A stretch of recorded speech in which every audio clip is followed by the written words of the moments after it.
হজ সম্পন্ন হওয়ার পর এহরাম থেকে মুক্ত মক্কা এবং মদিনায় স্ত্রী সবাস করলে কি হজের কোনো ক্ষতি হবে? যে বিছানায় শারীরিক সম্পর্ক হয়েছে সে বিছানার চাদর কি বদলানো উচিত, না ধুয়ে সে বিছানায় ঘুমানো কি উচিত? যদি ফজরের সময় ঘুম না ভাঙে এবং সূর্য উঠে যায় তাহলে কি ওই নামাজের কাজা পড়তে হবে? মসজিদের মিনারের সামনের দিকে কবরস্থান করা জায়েজ আছে কিনা? আমি প্রতিদিন নামাজ পড়ার চেষ্টা করি, কিন্তু নামাজের আগে প্রস্রাব করলে প্রস্রাবের রাস্তা দিয়ে প্রস্রাব ঝরতে থাকে। এই অবস্থায় নামাজ পড়লে কি নামাজ হবে? সিফাত আহমদ লিখেছেন, যদি ফজরের সময় ঘুম না ভাঙে এবং সূর্য উঠে যায় তাহলে কি ওই নামাজের কাজা পড়তে হবে? অবশ্যই কাজা পড়তে হবে। সূর্য উঠে গেছে, তাহলে সূর্য ওঠার পর 15-20 মিনিট পর্যন্ত অপেক্ষা করে সূর্য ওঠার 15 মিনিট পরেই যে কোনো সময় আপনি নামাজ পড়ে ফেলবেন। নবী করিম সাল্লাল্লাহু আলাইহি ওয়াসাল্লাম বলেছেন, মান নামা আন সালাতিন আও নাসিহা ফালিউসাল্লিহা ইযা যাকারা ফাইন্না যালিকা ওয়াক্তুহা। যদি কেউ নামাজ পড়তে ভুলে যান কিংবা ঘুমের কারণে নামাজ সময়মতো পড়তে না পারেন, তাহলে যখন ঘুম ভেঙে যায় তখন তিনি যেন নামাজ পড়ে নেন, এটা তার জন্য নামাজের ওয়াক্ত। নবী সাল্লাল্লাহু আলাইহি ওয়াসাল্লামের জীবনে একবার ফজর নামাজ এরকম মিস হয়েছে।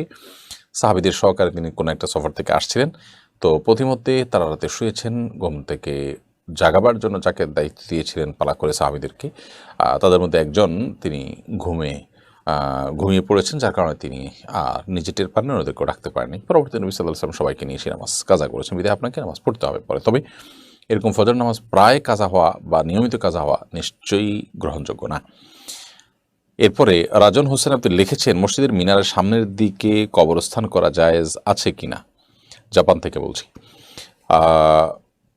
ভাই রাজন হোসেন, আপনি জাপান থেকে প্রশ্ন করেছেন এবং আমরা সবাই জাপান থেকে ফিরে এসেছি আলহামদুলিল্লাহ। জাপানে প্রবাসী বাংলাদেশি ভাইদের মধ্যে দিনী কাজ দেখে আমি খুবই আনন্দিত হয়েছি। তবে সেই সাথে অনেক প্রবাসী ভাইরা এখনও দিনের ছোঁয়া থেকে দূরে আছেন, অনেকে নিজের ইমান আমল খুইয়ে বসে থাকেন সেই জায়গায়। সেগুলো আমাদের চিন্তার কারণ নিশ্চয়ই। যাই হোক, আপনি যে প্রশ্ন করেছেন মসজিদের মিনারের সামনের দিকে কবরস্থান করা যায় আছে কিনা, আপনি সম্ভবত মেহরাবকে বোঝাতে গিয়ে মিনার বলেছেন। মেহরাবের সামনের দিকে অর্থাৎ কেবলার দিকে কবরস্থান করলে সেটা জায়েজ আছে কিনা, উত্তর হলো যে মসজিদের ওয়ালের বাইরে যদি কবরস্থান হয় বা কবরস্থানের জন্য আলাদা ওয়াল থাকে, কথা মসজিদের ওয়ালের মধ্যে না বাইরে, তাহলে সেক্ষেত্রে মানে সেপারেশন বোঝা যায় যেটা কবরস্থান এটা মসজিদ, তাহলে এটা জায়েজ আছে। তবে সবচেয়ে ভালো হয় মসজিদের পূবে কিংবা উত্তরে কিংবা দক্ষিণে যদি কবরস্থান করতে পারেন। তাতে যেটা হয় যে মসজিদের সামনে যে কবরস্থান আছে, দেখতে অন্তত দেখা যাচ্ছে না যে আপনি কবরকে সিজদা করছেন। যদিও এখানে কবরকে সিজদা করা হবে না এবং এর কারণে কোনো গুনাহ হবে না এবং কেউ উদ্দেশ্যে সিজদা করেও না, যার কারণে মসজিদের ওয়ালের বাইরে যদি কবরস্থান থাকে সেটা হারাম বা নাজায়েজ হবে না, শিরক হবে না ইনশাআল্লাহ। ইরফানুল হক ভূঁইয়া আপনি লিখেছেন, যে বিছানার শারীরিক সম্পর্ক হয়েছে সে বিছানার চাদর কি বদলানো উচিত, না ধুয়ে সে বিছানায় ঘুমানো কি উচিত? এই বিষয়ে আমরা এর আগেও বোধহয় কোনো একটা লাইভে প্রশ্ন উত্তর দিয়েছি এবং এখনও যেহেতু আপনি প্রশ্ন করেছেন তার উত্তর আমরা দিচ্ছি। কোনো বিছানার শারীরিক সম্পর্ক হলে বা কারো স্বপ্নদোষ হলে সে বিছানা নাপাক হয়ে যায় না, যদি নাপাকটা বিছানায় না লাগে। আর যদি বিছানায় লেগে যায় তাহলে সেক্ষেত্রে যে জায়গা লেগেছে ওই জায়গাটা নাপাক হবে, পুরো বিছানা নাপাক হবে না। বিধায় সবাস হলেই যে বিছানা বদলাতে হবে এটা এরকম না। আর যদি এরকম হয় যে সবাস হয়েছে কিন্তু এবং নাপাক লেগেছেও, কিন্তু কোথায় লেগেছে আপনি সেটা ধরতে পারছেন না, তাহলে সেক্ষেত্রে অবশ্যই বিছানা বদলানো উচিত, সেটি ভিন্ন বিষয়। আলী আজম লিখেছেন, হজ সম্পন্ন হওয়ার পর এহরাম থেকে মুক্ত মক্কা এবং মদিনায় স্ত্রী সবাস করলে কি হজের কোনো ক্ষতি হবে? হজ সম্পন্ন হওয়ার পর আপনি এহরাম থেকে মুক্ত হয়ে মক্কা এবং মদিনায় স্ত্রী সবাস করলে হজের কোনো ক্ষতি হবে না। তবে মনে রাখতে হবে, এহরাম থেকে মুক্ত হওয়া বলতে হজের মধ্যে আপনার দুইটা অংশকে বোঝায়। একটা হলো যে আমরা যখন ঈদের দিন অর্থাৎ ইয়ামুন নাহার যেটাকে বলা হয় কোরবানির দিন, সেদিন আরাফাত থেকে এসে আপনার মুজদালিফা রাতে যাপন করে তারপর ঈদের দিন আমরা মিনাতে জমরাতে পাথর মারি। এই পাথর মারার পর যখন আমরা মাথা কোরবানি করে ফেলি এবং মাথার চুল চেঁচে ফেলি, তখন আমরা হালাল হয়ে যাই। তখন এক প্রকারের এহরাম থেকে আমাদের মুক্তি হয়।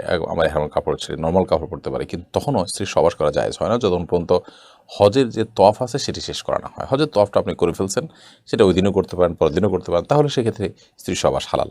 অতএব আপনার মূল প্রশ্নটা হলো যে হজের সম্পূর্ণ কার্যক্রম যেটা ফরজ ফরজগুলো সব শেষ হয়ে গেছে, এরপর আপনি স্ত্রী সবার যদি মক্কায় করতে চান কিংবা মদিনায় গিয়ে করেন, তারপর কোনো অসুবিধা নেই ইনশাআল্লাহ তাআলার কারণে হজের কোনো ক্ষতি হবে না জন্য বা মৃত মানুষের জন্য।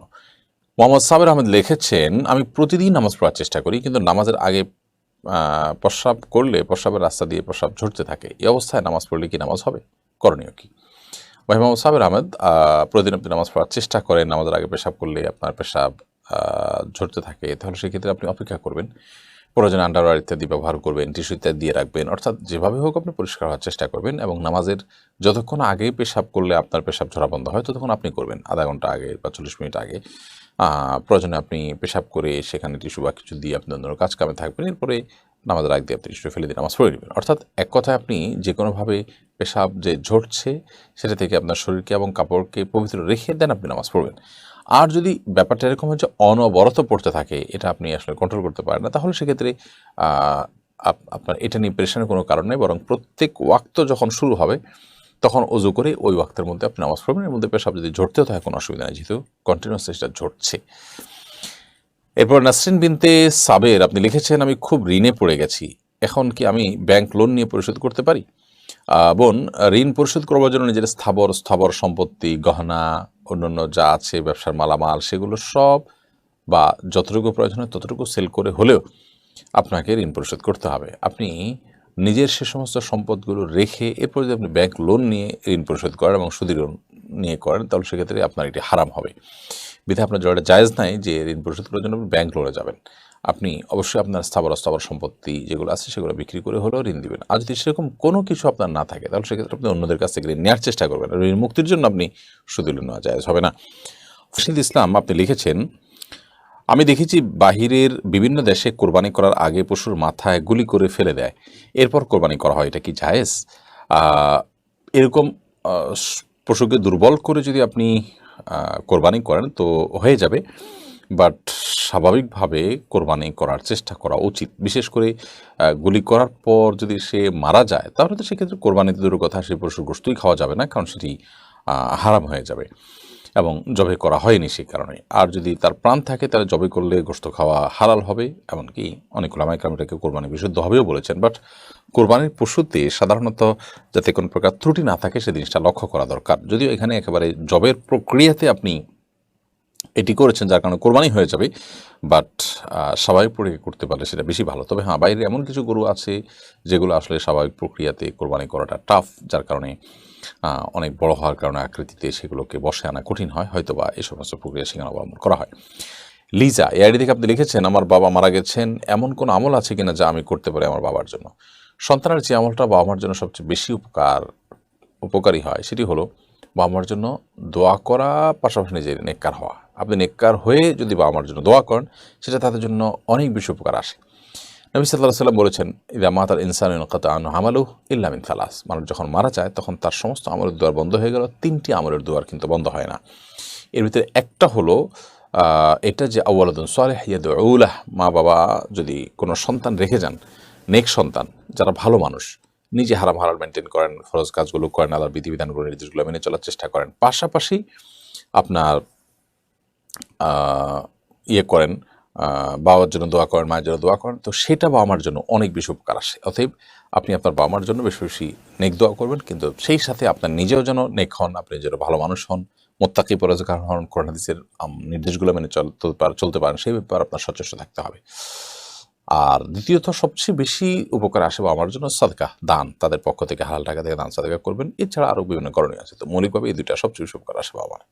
এমনি হাসিবুল বাহার আপনি লিখেছেন, কিছু কিছু বক্তা বিভিন্ন ওয়াজ মাহফিলে বলে থাকেন 2024 সালে নাকি মাহাদির আত্মপ্রকাশ ঘটবে, এটা কতটা সত্য? মাহাদি কোন সালে আসবেন এ ব্যাপারে কোরআন হাদিসে যেহেতু কোনো কিছু বলা হয়নি, অতএব নিজেদের থেকে মনে করে এরকম বক্তব্য দেওয়া থেকে আমাদের বিরত থাকা উচিত। অনেকে সেটি করছেন। এটা ঠিক যে পৃথিবী তার পরিণতির দিকে অগ্রসর হচ্ছে, কিয়ামতের আলামতগুলো প্রকাশ পাচ্ছে। নবী সাল্লাল্লাহু আলাইহি ওয়াসাল্লাম কিয়ামত কখন হবে এটা জিজ্ঞেস করলে তিনি বলতেন, মাল মাসউলু আনহা বিআলামা মিনাস সাইল, যিনি প্রশ্ন করেছেন, যাকে প্রশ্ন করা হয়েছে তিনি তার চেয়ে ভালো জানেন। অর্থাৎ এই বিষয়ে কেউ জানে না আল্লাহ তাআলা ছাড়া। কোরআন আল্লাহ তাআলা এই বিষয়ে পরিষ্কার নির্দেশ করেছেন যে কিয়ামত কবে হবে এটা জিজ্ঞেস করলে যেন আল্লাহর উপর ন্যস্ত করা হয়, এটা আল্লাহ তাআলা কাউকে জানাননি। অতএব কিয়ামতের আলামতগুলোকে একেবারে দিন ঠিক করে নবী সাল্লাল্লাহু আলাইহি ওয়াসাল্লাম কখনো বলেননি, অতএব আমাদের সেটি করা থেকেই বিরত থাকা উচিত।